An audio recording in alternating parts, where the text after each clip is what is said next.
وشق البحار. warahmatullahi wabarakatuh. Bismillahirrahmanirrahim. Innal hamdalillah nahmaduhu wa nasta'inuhu wa nastaghfiruh wa na'udzu billahi min shururi anfusina wa min sayyiati a'malina. May yahdihillahu fala mudilla lahu wa may yudlil fala hadiya lahu. Wa asyhadu an la ilaha illallah wahdahu la syarika lah wa asyhadu anna Muhammadan abduhu wa rasuluh, amma ba'du. Alhamdulillah, kita bersyukur kepada Allah Ta'ala bisa berkumpul di sini, semua tim kita, sahabat-sahabatku, teman seperjuangan di bawah Yayasan Hidayah Salam.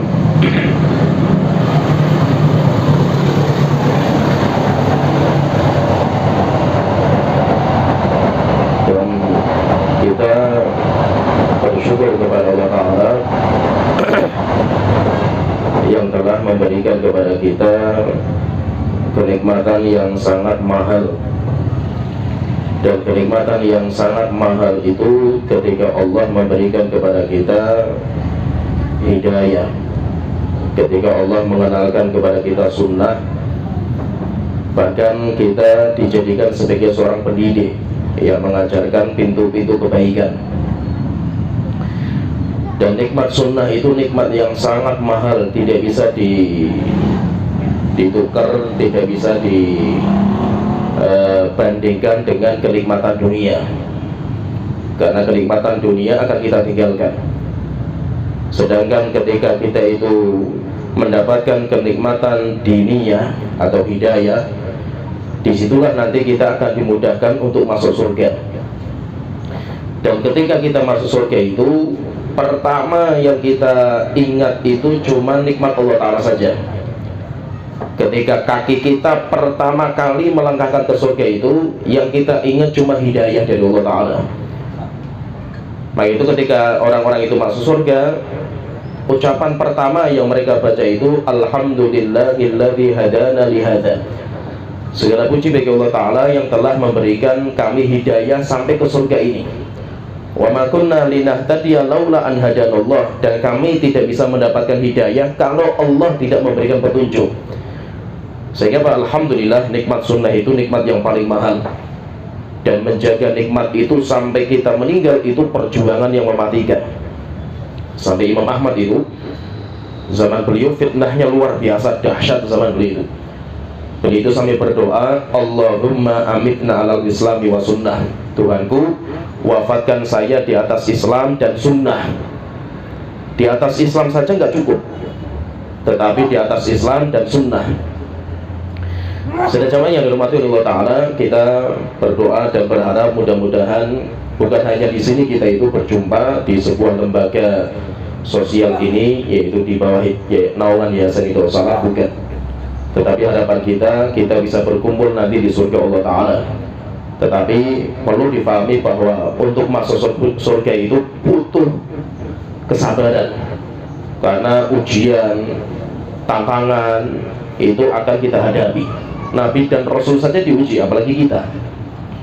Nah itu Allah Ta'ala mengatakan, am hasibtum an tadkhulul jannata. Apakah kalian mengira masuk surga itu mudah? Dengan saya mengatakan saya mukmin langsung masuk surga? Tidak. Walamma ya'tikum mathalul ladzina khalaw min qablikum, padahal sudah datang berita cerita umat-umat sebelum kalian, masathumul ba'sa'u wadh-dharra'u wa zulzilu. Mereka ditimpa malapetaka, mereka diuji dan mereka digoncang di muka bumi. Hatta yaqular rasulu wal ladzina amanu ma'ahu, sampai seorang rasul dan orang-orang yang beriman, mereka itu sampai mengatakan mata nasrullah, kapan datang pertolongan Allah Ta'ala. Sehingga mengemban amanah dakwah itu nggak mudah. Kita akan diuji oleh Allah Ta'ala sampai tingkat berapa kesabaran kita itu. Kalau gagal, ya berarti kita itu bukan seorang pejuang. Tetapi dengan ujian-ujian yang ada itu, kalau kita sabar, itu akan menaikkan derajat kita. Karena tidak mungkin orang itu naik derajat kalau nggak diuji. Maka ujian-ujian itu sebagai tes ukur kita itu layak naik derajat atau tidak. Nanti kalau kita sudah naik derajat lagi, ujiannya semakin besar. Oleh itu kata Rasulullah mengatakan, manusia terbesar ujiannya itu Nabi. Setelah itu apa? Orang yang imannya di bawahnya, orang yang imannya di bawahnya, sesuai dengan kadar keimanan kita. Ustaz dan Ustazah, saudara jemaah yang dirahmati Allah Ta'ala, pada pertemuan kita kali ini kita sedikit membahas tentang sifat karakter seorang pejuang. Kita katakan bukan karyawan, kita bukan pegawai, bukan, tapi seorang pejuang. Karena kita semuanya berjuang. Bukan hanya kita itu berjuang untuk dunia kita saja, bukan. Kalau kita itu pengen berjuang untuk dunia, mending kita kerja di luar gitu, dapat duit lebih banyak daripada di kita. Tetapi kita itu berjuang untuk akhirat kita. Ini wakaf kita. Sehingga kita didik anak, didik murid itu, kita jadikan itu sebagai wakaf kita, bukan hanya sebagai kita itu di sini kerja cari uang saja itu. Maka kita katakan kita itu di sini para pejuang. Sifat pejuang terbaik itu, ya mudah-mudahan kita semuanya pejuang semualah, pejuang untuk agama. Sifat pejuang terbaik itu dua, dan itu kita harus punya. Kalau kita itu setelah kita ngaca, setelah kita itu koreksi diri, kok masih ada yang kurang, ayo kita bareng-bareng kita perbaiki. Belum tentu yang ngomong di depan itu lu sudah sempurna, tidak. Saya pun juga masih banyak kekurangan, tapi kita terus berjuang memperbaiki. Nggak ada manusia yang sempurna, itu nggak ada. Tetapi manusia terbaik itu adalah orang yang banyak belajar dari kesalahan dan kekurangan. Bukan kekurangan itu malah kita pupuk, bukan. Kalau kita dinasihati, kita ditegur, alhamdulillah gitu. Untuk apa? Untuk acuan kita itu menutupi kekurangan-kekurangan yang ada itu. Maka untuk menjadi sosok seorang pejuang, ini saya katakan ya bahasanya saya pakai pejuang, bukan karyawan, bukan pegawai. Karena ustadz-ustadz itu bukan pegawai. Dan prinsip saya seperti itu. Prinsip saya itu seperti itu. Saya sama orang kaya nggak pernah mendulukan diri saya sebagai karyawan. Sehingga kalau saya itu pejuang. Anda sama saya itu kerjasama. Anda pengen masuk surga, saya pengen masuk surga itu. Saya punya ilmu, Anda punya harta gitu. Sehingga maksudnya apa? Ayo kita itu kerjasama. Jangan sampai yang punya harta itu nganggap dirinya itu kayak bos gitu. Dan alhamdulillah itu yang akan kita bangun di yayasan kita. Saya sudah banyak lah yayasan yang saya kelola, yang saya di sana itu banyak. Dan kebanyakan itu karakter yayasan atau orang kaya itu, dia itu menjadikan ustadz itu kayak karyawan. Dia itu bos gitu. Dan saya paling nggak bisa seperti itu. Sehingga saya itu merasa, ini yang saya alami sendiri, saya merasa nggak butuh dengan orang gitu. Saya memang terkadang kerja di sebuah lembaga misalkan itu, terkadang nggak digaji sampai 3 bulan, 4 bulan pun saya nggak pernah tanya gitu. Untuk apa? Sebagai gambaran kepada dia, saya nggak butuh duit gitu. Kita itu nggak butuh duit gitu. Maksudnya apa? Jangan sampai kita itu menghinakan diri kita sebagai orang mukmin itu, menghinakan ilmu kita di hadapan orang kaya itu. Semakin kita itu menghinakan diri kita, semakin diinjak harga diri kita itu. Begitu apa? Ini juga yang akan kita bangun di lembaga kita. Alhamdulillah kita misalkan di sini teman-teman yayasan kita itu sama kita kan anggap kita itu bersaudara gitu. Enggak, bukan bos bawahan, antum diatur-atur semuanya sampai diatur, kan enggak gitu. Karena apa? Karena itu yang akan kita bangun. Dan yayasan ini kan bagaimanapun yang bikin ya saya, dan teman-teman yayasan pun yang mengumpulkan saya juga itu. Sehingga akad dari awal itu yayasan itu hanya membantu program dakwahnya Ustadz. Sehingga alhamdulillah kita itu di sini itu kita itu bersaudara semua kayak keluarga besar gitu. Maka saya inginkan tolong Ustadz dan Ustadzah, tolong milikilah dakwah ini. Ini bukan dakwahnya yayasan, bukan. Ini dakwah milik kita bersama. Milik kita bersama. Sehingga mari kita miliki bersama-sama itu. Dan alhamdulillah itu maksudnya itu intinya kalau teman-teman kita di yayasan kita itu sudah alhamdulillah lah itu. Nggak terlalu banyak merasa memiliki terhadap antum, tapi ayo kita itu bersama-sama memiliki. Dan itu insya Allah antum semua sudah melihat lah itu bagaimana kita itu. Tapi saya harapkan, kita harapkan bersama-sama itu, tolong ayo kita miliki bersama-sama dakwah ini. Jangan sampai kita itu bekerja karena tuntutan bos atau pemimpin atau atasan, sehingga ketika kita itu nggak ada atasan, bos ya kita bebas ya gitu. Jadi Jadi jangan seperti itu, karena kita miliki bersama-sama dakwah ini. Ini dakwah ini gerbong kita, milik kita, yang harus kita miliki bersama-sama untuk memasukkan kita ke surga Allah Ta'ala. Ya, di sini kita akan membahas tentang sifat pejuang terbaik, dan mudah-mudahan kita itu punya dua sifat itu. Jadi ada dua sifat pejuang terbaik, itu sifatnya ada dua, dan dua ini sebagaimana Allah Ta'ala sebutkan di dalam surat Al-Qasas ayat ke-26, cerita tentang Nabi Musa alaihi salam. Saya ringkaskan ceritanya ya. Nabi Musa itu kan membunuh orang ketika di Mesir, mukul orang sekali pukulan mati orangnya itu.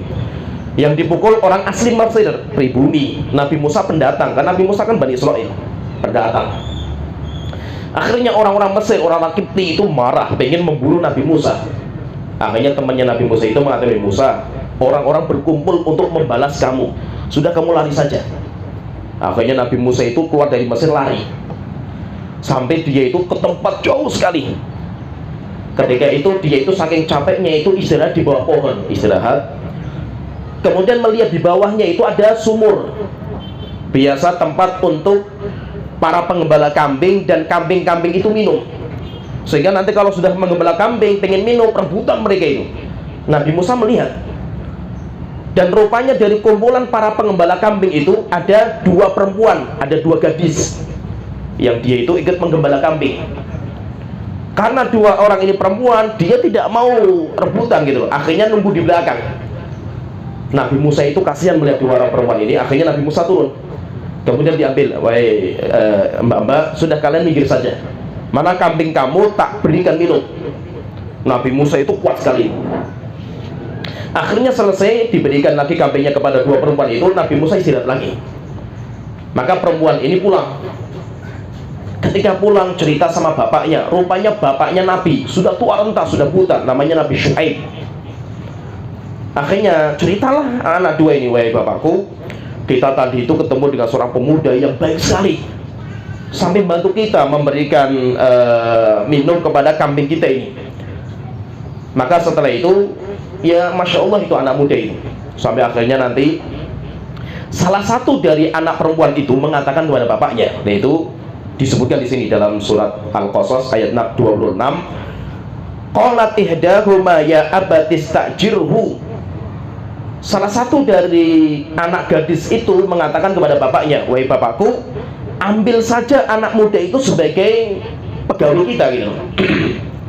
Sebagai pegawai kita. Apa kata anak perempuan ini? Dia mengatakan, dan itu standarisasi untuk menjadi seorang pejuang. Maka dia mengatakan, inna khaira man istajartal qawiyul amin.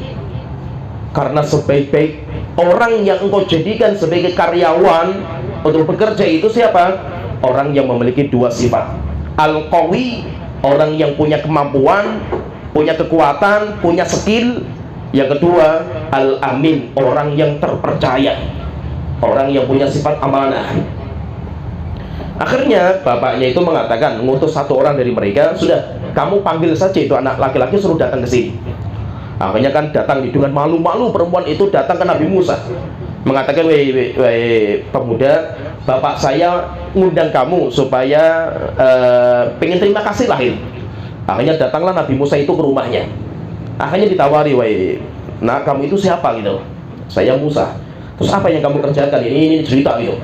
Akhirnya bapaknya mengatakan, nggak usah takut, sudah kamu tinggal di sini saja. Kamu nanti akan saya nikahkan dengan salah satu dari anak perempuan saya itu, dengan syarat kamu kerja 8 tahun. Tapi kalau kamu ingin menyempurnakan sampai 10 tahun, itu hak kamu. Itu namanya tabarruk lah itu.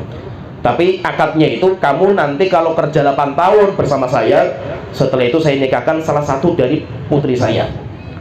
Akhirnya setelah itu kerja sampai menikah. Setelah nikah, Nabi Musa itu pulang ke Mesir. Di tengah jalan, disitulah nanti Nabi Musa itu mendapatkan wahyu.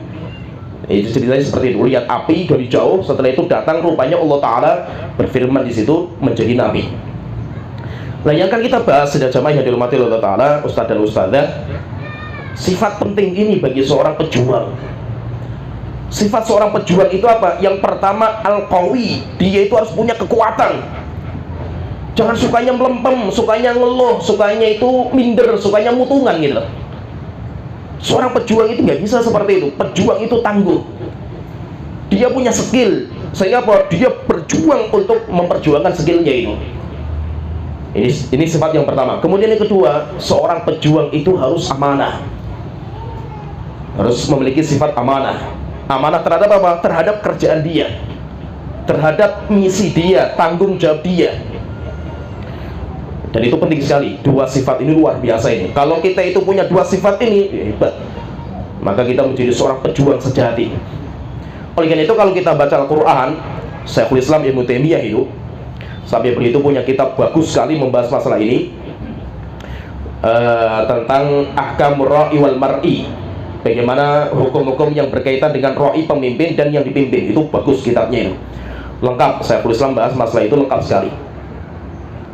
Tetapi di sini saya sebutkan beberapa ucapan Syekhul Islam. Beliau mengatakan di dalam Al-Quran itu ada 3 ayat yang mirip dengan itu, yaitu dengan tadi sifat seorang pejuang itu al-qawi dan amin. Itu ada 3 ayat yang mirip. Saya sebutkan 3 ayatnya itu sebagaimana disebutkan sama Syekhul Islam.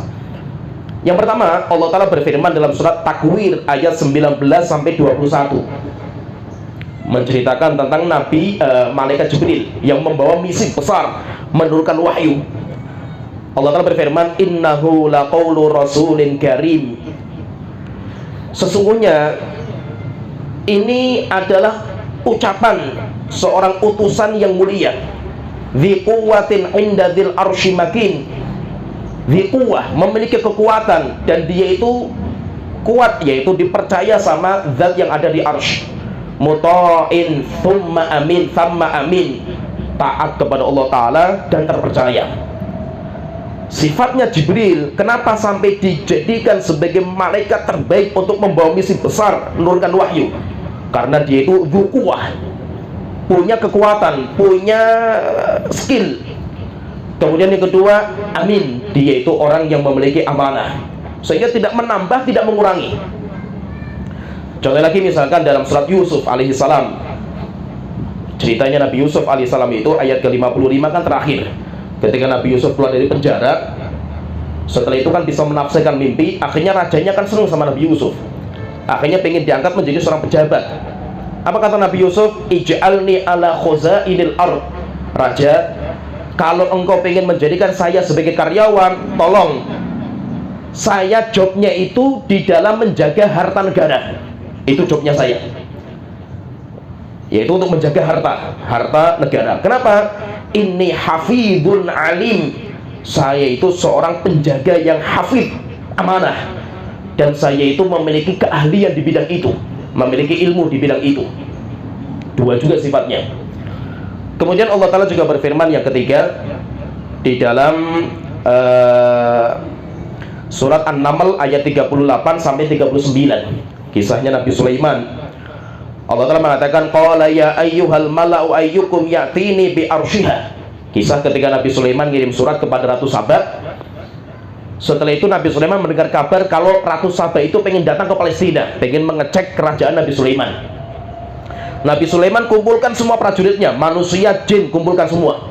Setelah itu ditawari, wahai orang-orang, wahai kaumku, siapa yang bisa mendatangkan singgasananya Ratu Saba?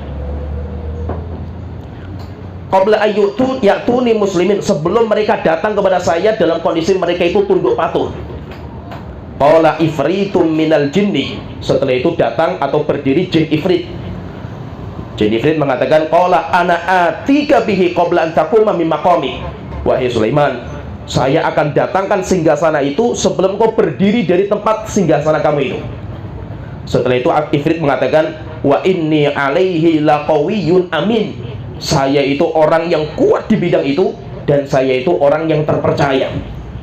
Disebutkan dua sifat juga. Maka itu apa? Dua sifat ini luar biasa ini. Sifat para pejuang itu dua. Yang pertama apa? Kita itu harus punya kemampuan, kita itu punya kekuatan, kita itu punya skill.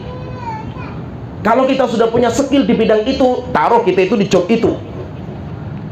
Kalau kita itu sudah punya skill dan kita itu jobnya di situ, jangan pantang menyerah gitu loh. Sedikit ada orang ngomong kita mundur gitu loh. Sedikit ada masalah mutung gitu loh. Enggak, seorang pejuang itu enggak seperti itu gitu. Seorang pejuang itu terus dia akan melawan. Kenapa? Seorang pejuang itu akan banyak masalah gitu. Tapi apa? Dia itu barengi dengan amanah. Dia itu harus memiliki sifat amanah. Kata Syekhul Islam itu, beliau mengatakan sifat kuat itu untuk menundukkan dunia, sehingga supaya tunduk dunia di tangan kita itu kita punya skill, kita punya kekuatan.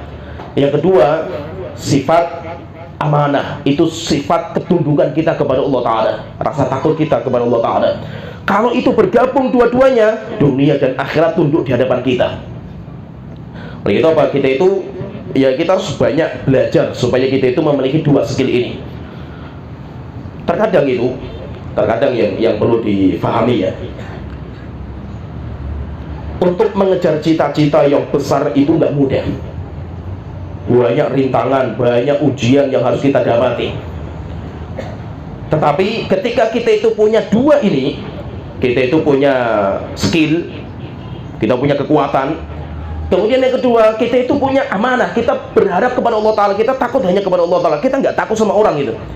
Akhirnya apa? Allah itu pasti akan memudahkan semua perjalanan kita. Nah, itu intinya kita itu berjuang untuk melengkapi masalah seperti ini. Saya sebutkan ucapan Syekhul Islam ya. Sebenarnya panjang ucapan Syekhul Islam itu panjang. Beliau mengatakan wal quwwah, saya ringkaskan ucapan beliau, kemudian nanti kita jabarkan sedikit. Beliau mengatakan wal quwwah, sifat yang pertama kekuatan. Seorang pejuang itu harus mentalnya mental baja. Dia punya skill, dia punya kekuatan, dia punya potensi.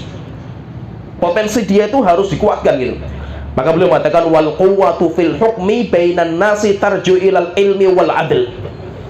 Beliau mengatakan, dan kekuatan kita dalam muamalah dengan orang, supaya kita itu kuat itu kayak apa itu? Maka beliau mengatakan kekuatan kita itu kembalinya kepada dua perkara. Ini fahami ini jawaban saya ini. Supaya kita kuat berhadapan dengan orang itu, kita harus memiliki dua sifat. Kenapa? Karena nggak semua orang itu pro sama kita itu. Terkadang ada orang dekat sama kita, malah rupanya musuh kita dalam selimut gitu. Banyak orang seperti itu. Dan rupanya banyak orang seperti itu. Sehingga apa? Ada orang yang mungkin ngomong di depan kita, Masya Allah baiknya luar biasa. Di belakang kita nusuk-nusuk kita itu ada. Sehingga apa? Dalam kita itu menjalani kehidupan dunia, bermuamalah sama orang itu, ada saja yang pro sama kita, ada juga yang kontra sama kita.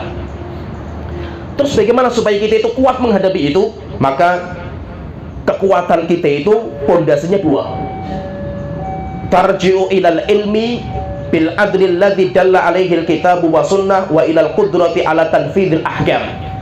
Nah, beliau mengatakan supaya kita itu kuat itu, bagaimana caranya itu? Caranya harus kita kuatkan dua perkara. Yang pertama ilmu, yang kedua kita itu memiliki kudrah, kemampuan untuk menjalankan ilmu itu. Setelah itu kata saya mengatakan, dan ilmu itu, kita itu punya ilmu itu. Ilmu itu yang akan mengarahkan kita untuk bersikap adil. Sehingga apa? Sama orang yang pro sama kita, kita tetap bisa adil. Kamu salah, ya salah, afwan. Kamu salah dalam bab ini itu. Sehingga saya siap tegur kamu itu. Kita juga bisa bersikap adil sama musuh kita, orang yang mencaci maki kita. Kalau memang itu benar, ya kita katakan benar. Kenapa? Karena kita punya ilmu itu. Jangan sampai apa? Kita itu cinta dan bencinya itu berlebihan itu. Dan itu Syekhul Islam mencela orang seperti itu. Yaitu apa? Kan kita itu terkadang punya rasa cinta dan benci itu. Jangan sampai apa? Cinta kita berlebihan. Kalau kita sudah mencintai orang, tutup mata dari kesalahannya itu. Jangan. Dan jangan sampai apa? Kebencian kita itu berlebihan. Kalau kita sudah benci sama orang, semuanya salah semua, nggak ada kebenarannya itu. Itu juga salah. Terus bagaimana? Kita harus adil. Hatta musuh kita yang ngomong itu, selama itu benar, ya kita katakan benar. Jazakumullahu khairan atas nasihatnya itu. Dan untuk sampai kepada keadilan itu, kata Syekhul Islam, itu butuh ilmu. Ilmu itu untuk apa? Supaya kita itu diarahkan, ini sikap yang benar itu seperti ini. Oleh itu Syekhul Islam dalam banyak kitab, Syekhul Islam itu dalam banyak kitab itu mensifati ahlu sunnah wal jamaah. Apa itu Ahlussunnah wal Jamaah itu? Saya mengatakan a'lamun nasi bil haq wa arhamun nasi bil khalq. Ahlussunnah itu siapa itu? Orang yang paling faham tentang kebenaran, dalilnya yang paling faham mereka itu. Tapi Ahlussunnah itu orang yang paling sayang dengan masyarakat, dengan orang-orang hatta yang menyisih mereka itu. Jangan sampai kebencian kita dengan seseorang membuat kita itu berbuat zalim kepadanya. Jangan sampai kepada orang yang membenci kita, memusuhi kita, akhirnya kita balas kebencian itu. Jangan juga. Ahlussunnah itu adil. Ya, Ahlussunnah itu mereka itu sikapnya adil. Maka itu minum cek.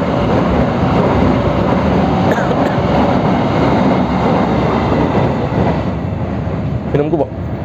Minumku, Pak.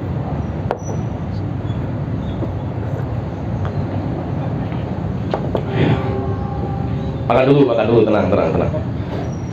1 detik persiapan. Nah, jadi intinya gini, Ahlussunnah wal Jamaah itu mereka itu memiliki 2 karakter. Kekuatan mereka itu membangun kekuatan mental itu dengan apa? Dengan ilmu dan dengan qudrah. Mereka punya ilmu, sehingga dengan ilmu itu mereka bisa bersikap bijak. Dan mereka juga punya kemampuan untuk menjalankan ilmu itu, tidak pernah takut sama orang mereka itu. Oleh karena itu apa? Kita itu untuk membangun al-qawi, kekuatan itu, kita itu butuh ilmu. Kemudian yang kedua, kita itu butuh istilahnya itu, kita itu orangnya itu nggak usah takutan dengan orang gitu kan. Nah, jadi sebagai qudrah, kita sudah punya ilmu, ya kita jalankan gitu.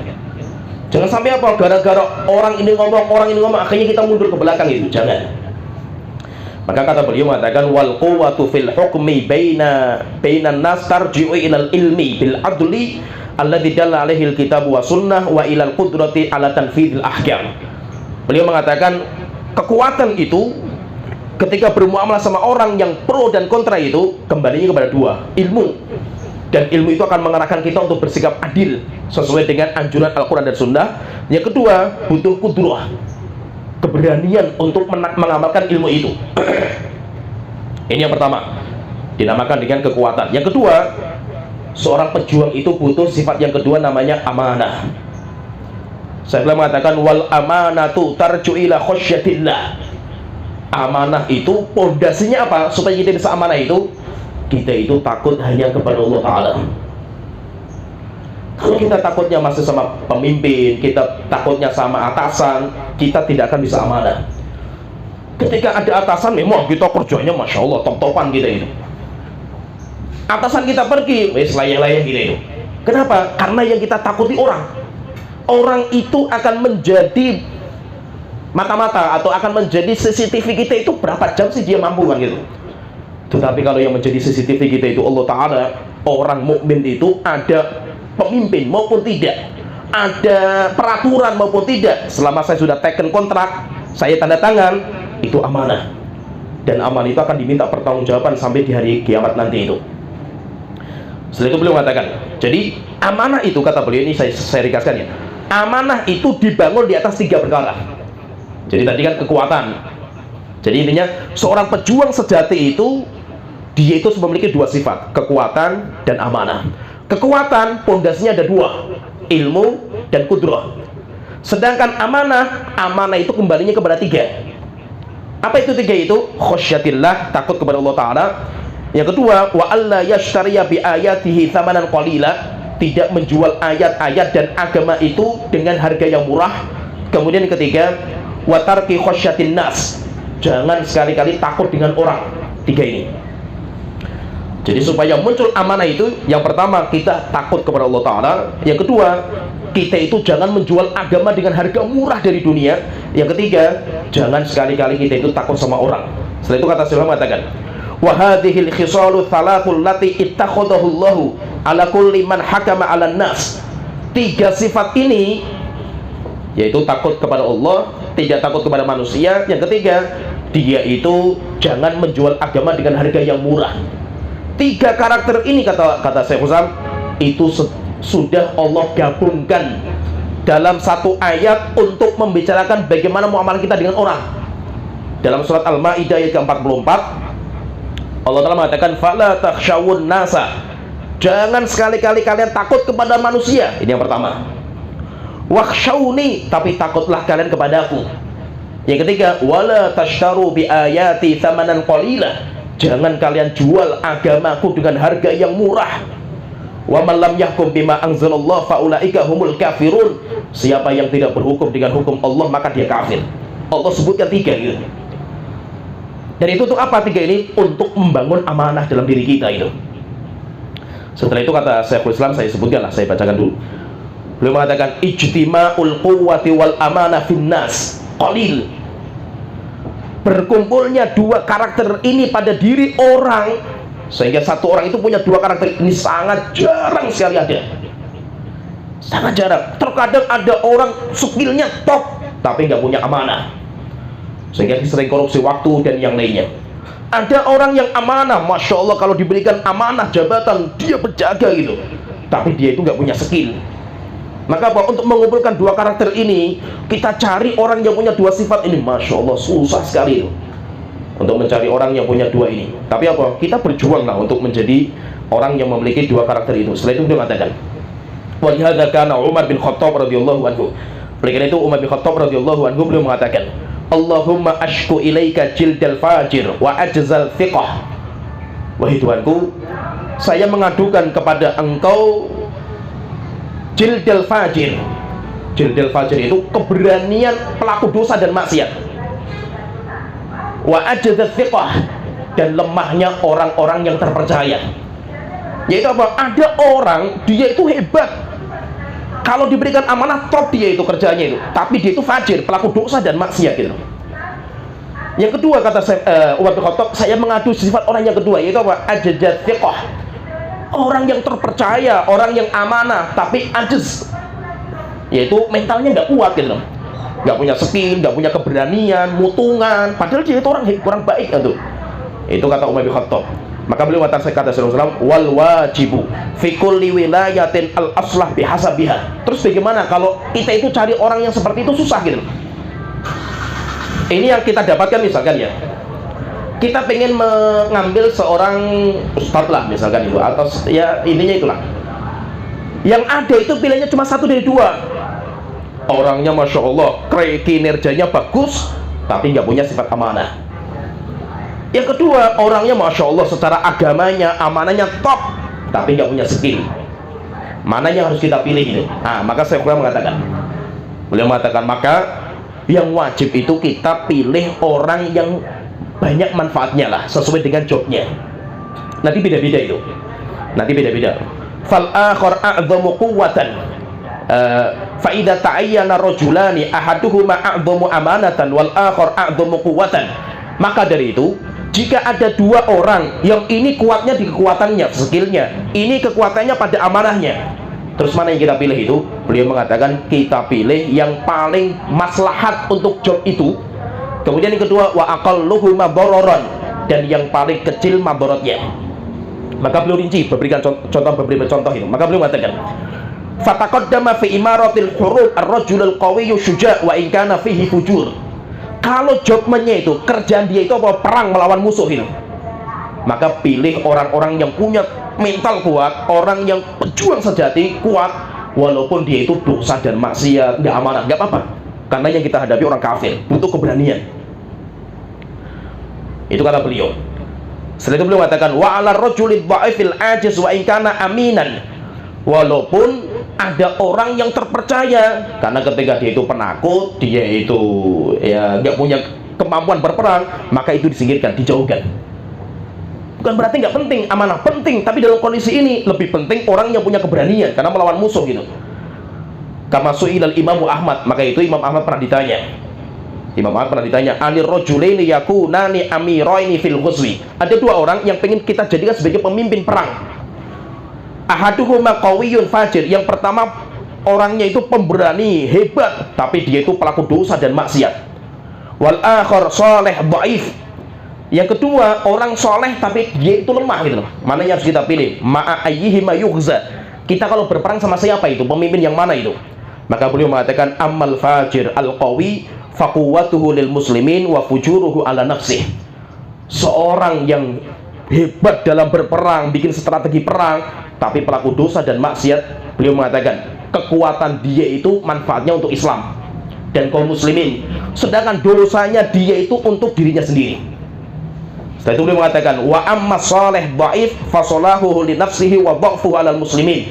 Sedangkan orang soleh rajin ibadah tapi dia itu lemah dalam berperang, maka lemahnya untuk Islam kaum muslimin, solehnya untuk dia sendiri. Ketika kita itu berkaitan masalah Islam dan kaum muslimin, maka beliau mengatakan fayughza ma'al qawiyil fajir, maka kita itu berperang bersama orang yang pelaku dosa dan maksiat selama dia itu orang yang memiliki kekuatan. Walidzalika kana Nabi sallallahu alaihi wasallam yasta'milu rajula limaslahatin. Maka dari itu terkadang Rasulullah itu memilih seseorang untuk membawa misi besar itu. Dipilih seseorang, dia itu walaupun dia imannya itu enggak kuat gitu loh. Tapi apa? Karena maslahatnya. Ma'annahu qad yakunu fil amiri man huwa afdal minhu fil ilmi wal iman.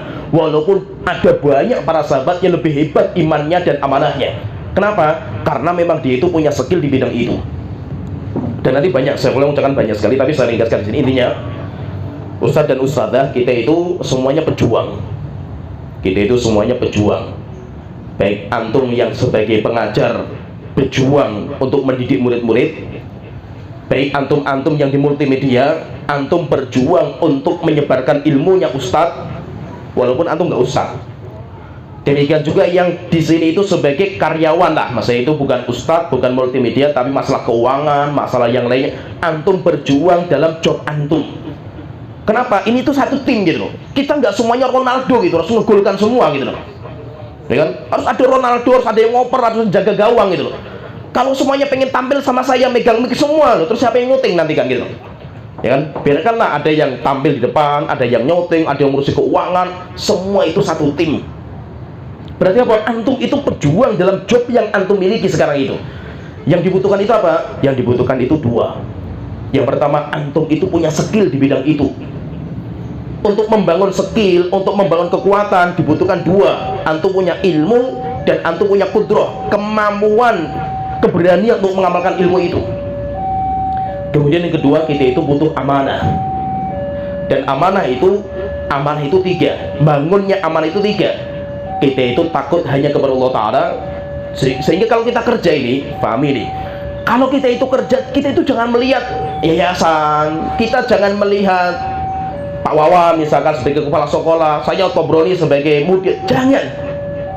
Kita itu melihatnya Allah Ta'ala, ini amanah yang akan ditanya sama Allah Ta'ala di hari kiamat gitu loh. Dan amanah itu gak main-main, itu berat tanggung jawabnya nanti di hadapan Allah Ta'ala. Sehingga kalau kita supaya aman itu apa? Pertama, kita takutnya hanya kepada Allah Ta'ala. Yang kedua, jangan sampai takut sama manusia, rugi kita takut sama orang gitu ya. Kalau ada Pak Elmi itu ada cerita lucu itu ya. Sudah kita sekolah takut sama guru, kerja takut sama bos, nikah takut sama istri, terus kapan kita itu nggak takut kan gitu?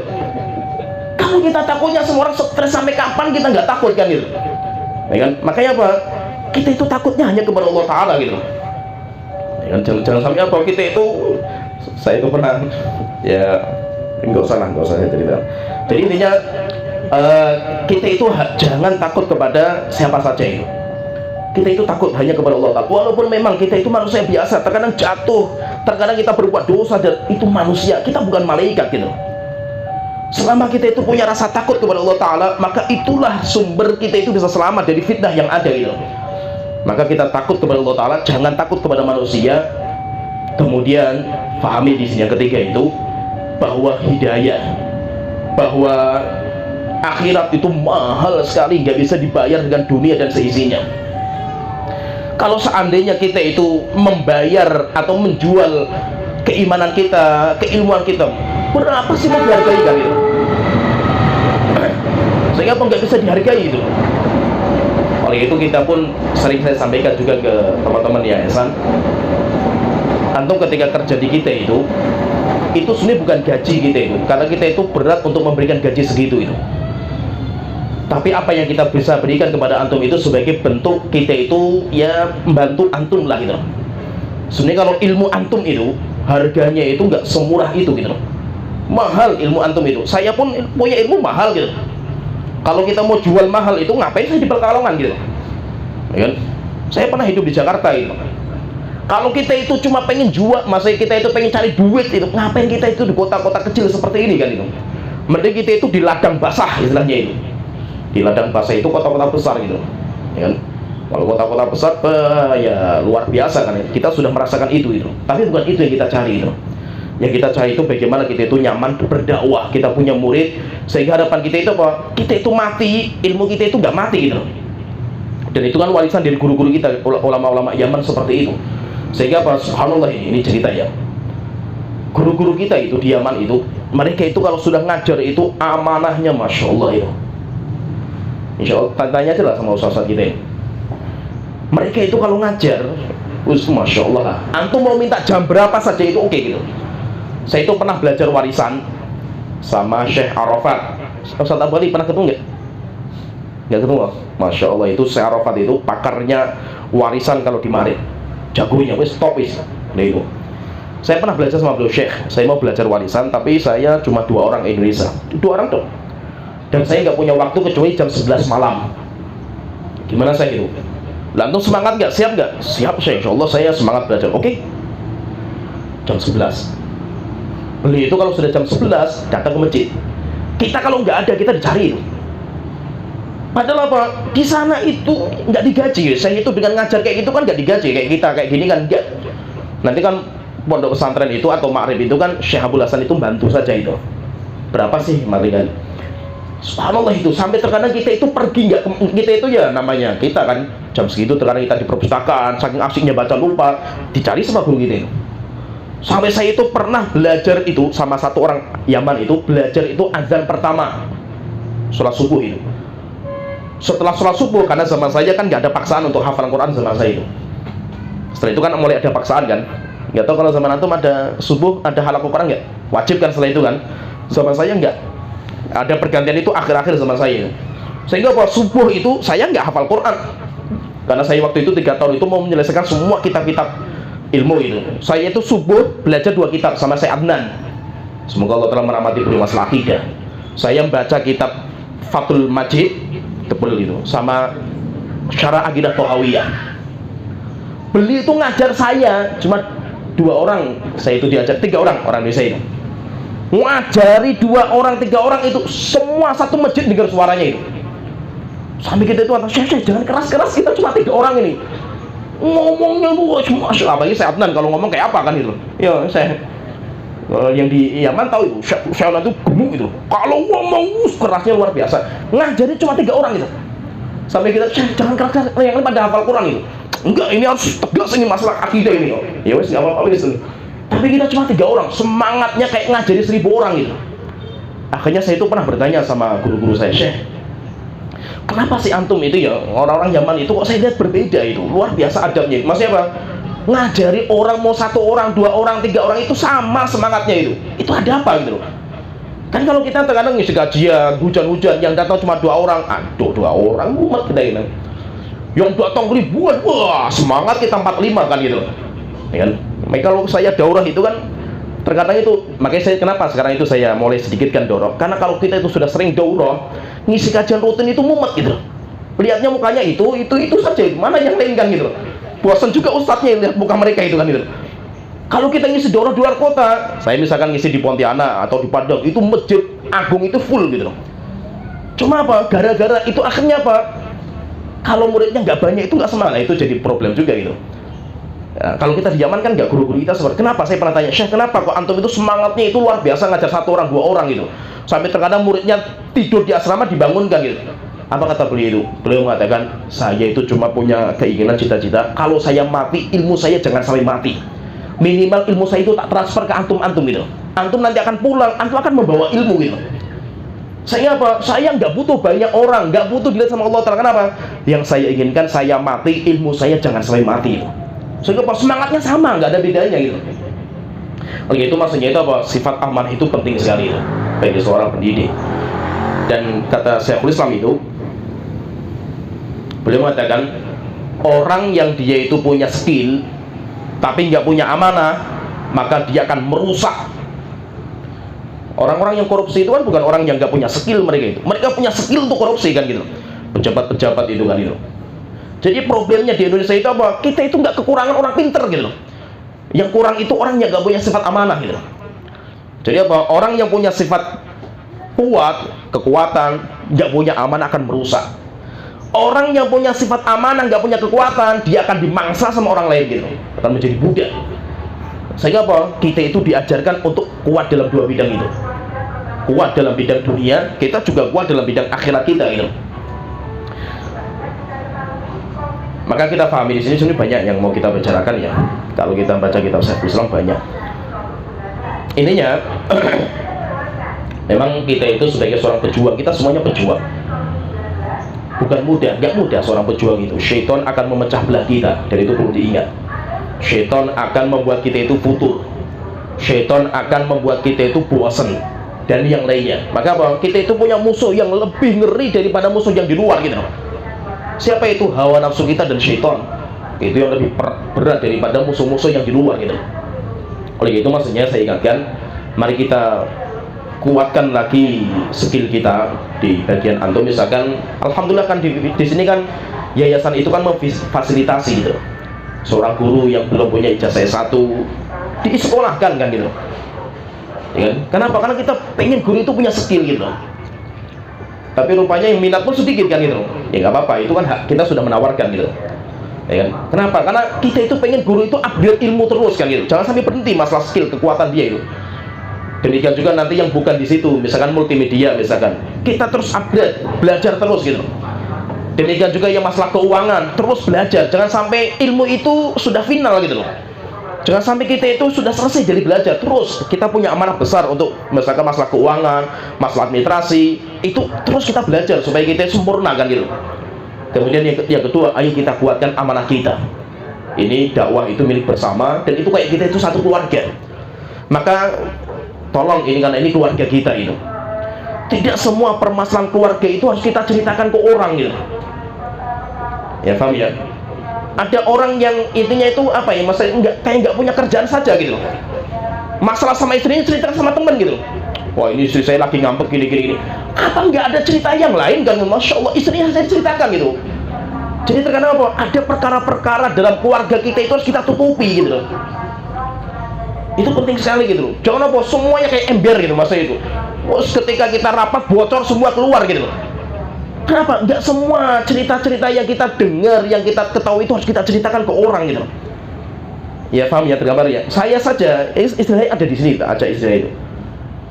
Tidak semua yang saya ketahui itu harus saya ceritakan gitu loh. Yang saya ceritakan ke istri, saya bawa masalah itu ke rumah gitu. Dan tidak setiap masalah yang di rumah itu saya bawa keluar gitu loh. Kenapa? Karena harus ada sesuatu yang boleh kita ceritakan sebagai pelajaran, ada sesuatu yang kita sembunyikan gitu. Dan makanya apa? Memang terkadang kita itu harus belajar banyak diam. Susah rupanya belajar diam itu. Nah, itu sering saya itu ngomong kan gitu. Man kana yu'minu billahi wal yawmil akhir falyakul khairan aw liyasmut. Siapa yang beriman kepada Allah dan hari akhir itu ngomong yang baik, kalau nggak bisa diam. Sering saya itu ngomong itu di dalam ceramah-ceramah saya itu. Kalau sebelum balik Abbas itu sama Zila itu sebelum balik itu ngomong puas-puaskan lah, kayak ember, ngomong apa saja lah, tumpahkan semua itu, karena nggak ditulis sama malaikat gitu. Tapi kalau selesai balik, setelah kita balik itu kita harus belajar banyak diam.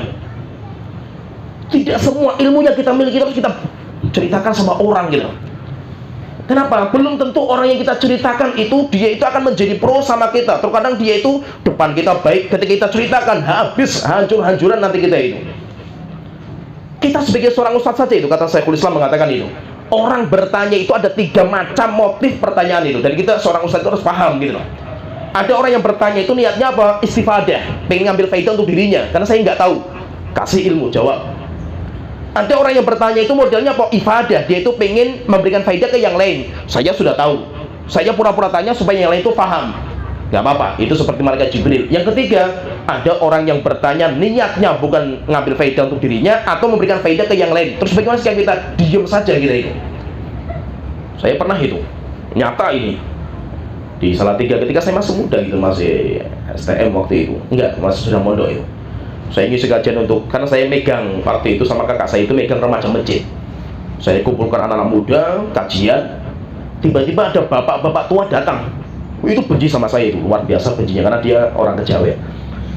Saya ini kok datang ini ngapain ini bapak-bapak ini kan itu. Saya ngisi kajian, tiba-tiba dia tanya, Ustaz, saya mau tanya, hukum kencing sapi itu najis nggak itu? Wah, dia kok saya bahas masalah anak muda, tanyanya masalah kencing sapi ini, dia ada apa ini?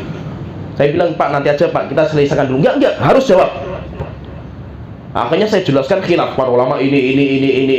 Enggak, saya enggak butuh khilaf, Ustaz. Saya pengen pendapat Anda gitu. Akhirnya saya muter lagi. Enggak, ini khilafnya para ulama gini, ada yang matan ini. Enggak, saya enggak butuh itu. Saya butuh Anda itu sambil ngomong ini najis atau tidak itu. Akhirnya saya ngomong, kalau kita lihat dalilnya ya pendapat yang paling kuat itu ya nggak najis. Ini yang dibutuhkan. Bubar kajian, bubar. Sesat ini kajian ini kan. Langsung saya dibubarkan itu. Akhirnya kok dari situ kita ngambil pelajaran kok semua ilmu itu harus sampaikan gitu. Nggak setiap berita yang kita dengar itu harus kita sampaikan ke orang itu. Saya banyak itu masalah-masalah yang saya dapatkan itu nggak saya bawa ke rumah gitu. Belum tentu saya itu ketika dapat berita saya bisa santai tidur nyenyak bisa gitu, karena saya orang biasa gitu. Belum tentu istri saya bisa tidur gitu mendengar masalah-masalah itu kan gitu. Belum tentu masalah keluarga saya itu saya ceritakan ke orang. Ada terkadang itu orang datang ke saya, Ustaz, saya mau curhat itu, istri saya ngambek gitu, ini solusinya gimana itu? Padahal saya waktu itu istri saya ngambek juga gitu. Cuma kan dia nggak tahu kalau saya itu punya masalah seperti itu di rumah gitu. Kenapa? Nggak semua harus kita ceritakan keluar gitu. Sehingga apa terkadang itu, masya Allah itu, terkadang kita itu sama istri terkadang sampai tertawa itu. Terkadang namanya kita itu kan masalah keuangan itu sampai habis nggak punya uang kita itu. Ada saja orang datang ke rumah, Ustaz saya mau ngutang gitu. Alhamdulillah orang itu menganggap kita itu kaya gitu. Alhamdulillah saya bersyukur sama Allah Ta'ala. Sehingga apa? Orang itu nggak usah memberikan belas kasih kepada kita gitu loh. Padahal kita nggak punya duit juga.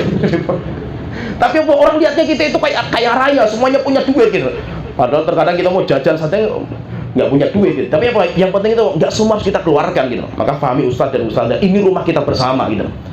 Tidak semua berita-berita itu harus kita keluarkan. Ini amanah, tolong dijaga gitu. Coba kita lihat sekarang ini, masa-masa seperti ini itu. Apakah berita-berita kita yang keluar itu semuanya akan memberi manfaat bagi kita? Enggak. Itu sebagai alat untuk menghancurkan kita itu. Maka apa? Jangan ada di antara kita itu apa? Orang yang akan merusak keluarga kita sendiri gitu. Maka tolong jaga ini. Dan itu amanah. Ini saya katakan ini amanah. Nanti siap antum ketika ini sudah amanah masih juga seperti itu, nanti urusannya sampai hari kiamat gitu. Karena ini dakwah bersama gitu. Maka jangan sampai apa di sini ya intinya itu malah menjadi perusak, walaupun niatnya nggak seperti itu gitu. Tapi terkadang apa? Terkadang itu kamim muridin lil khairi lam yusibah. Betapa banyak orang yang punya niatan baik, tapi dia itu nggak mendapatkan niatnya. Kenapa? Karena caranya nggak seperti itu gitu. Niatnya benar, tapi caranya salah itu akhirnya malah merusak gitu. Oleh itu maksudnya itu apa? Ini jaga dengan sebaik-baiknya. Maka kita ya alhamdulillah kita terus mempelajari tentang skill kita, demikian juga mempelajari tentang amanah kita. Ini bersama-sama lah kita itu mari kita itu perbaiki. Dan kita itu di sini ya ini cerita saja ya. Intinya itu ilmu kita itu nggak bisa dihargai dengan harga segitu gitu. Terlalu murah lah kalau ilmu kita dijual dengan segitu gitu. Nah itu apa? Saya sering sampaikan gitu ke tim-tim yang di pondok itu. Saya itu sebagai mudir, saya sebagai perintis pondok dari awal, bahkan saya di yayasan, dan saya yang ngurus semuanya itu, masa itu ya kebanyakan saya masih mikir semua itu, walaupun saya sebagai mudir pondok itu. Tapi dalam masalah gaji itu ada ustadz yang lebih besar gajinya daripada saya, dan saya nggak iri gitu. Saya nggak iri, kenapa? Karena bukan itu saya, kalau cuma untuk itu berapa sih yayasan mau bergaji saya gitu loh. Ya kan? Mau gaji saya itu berapa gitu loh. Kalau saya itu cuma cari uang 50 juta bisa saya 1 bulan gitu. Tinggal datang ke kota-kota besar saja banyak yang mau minta gitu. Tapi kan bukan itu yang kita carikan gitu. Maka itu apa? Ayo kita itu bersama-sama, kita itu pejuang. Kita itu pejuang, dan ini yayasan itu hanya gerbong saja lah gitu untuk menyatukan kita itu. Kita nggak membangun walak dan barok di atas yayasan ini. Sehingga siapa yang nggak masuk ke yayasan ini berarti dia ahlul bidah. Enggak. Kita nggak membangun walak dan barok di atas ini. Yayasan itu cuma fasilitas saja gitu. Fasilitas ini cuma gerbong. Ya, sehingga apa? Sehingga kita itu mau yayasan maupun tidak, yang penting kita itu berjuang untuk dakwah kepada Allah Ta'ala ini. Ya mungkin ini mudah-mudahan bisa bermanfaat, dan ini nasihat untuk saya pribadi pertama, dan mudah-mudahan bisa diambil nasihat ini semuanya ya untuk kemaslahatan kita bersama, karena kita itu punya kerjaan dan kita punya kehidupan juga untuk dunia kita, semuanya harus kita pikirkan. Oleh itu tolong nanti siapa yang punya job kerjaan, baik itu yang di Ustadz atau dia itu yang bukan di Ustadz, multimedia, masalah keuangan, masalah sekretaritan, kalau siapa yang pengen mengupgrade ilmu supaya lebih kuat lagi itu, tolong sampaikan ke yayasan. Insya Allah akan kita fasilitasi, dan sudah banyak kita itu seperti itu, sudah banyak fasilitasi orang-orang untuk belajar itu banyak. Tujuannya apa? Supaya skill kita itu bertambah, skill kita bertambah, dan mari kita itu jadikan kita ini keluarga kita. Jadi nggak ada namanya bos dan bawahan di sini. Kita semuanya itu satu tim. Kita semuanya satu tim, sehingga ya kita itu gandengan tangan. Kita itu gandengan tangan, jangan sampai kita itu kerja itu ya karena kita itu kayak bawahan, karena ada bos kita itu. Jangan, kita itu semuanya satu tim. Ya mungkin sampai di sini mudah-mudahan bisa bermanfaat. Wa akhir dawana alhamdulillahirabbil alamin. Assalamualaikum warahmatullahi wabarakatuh.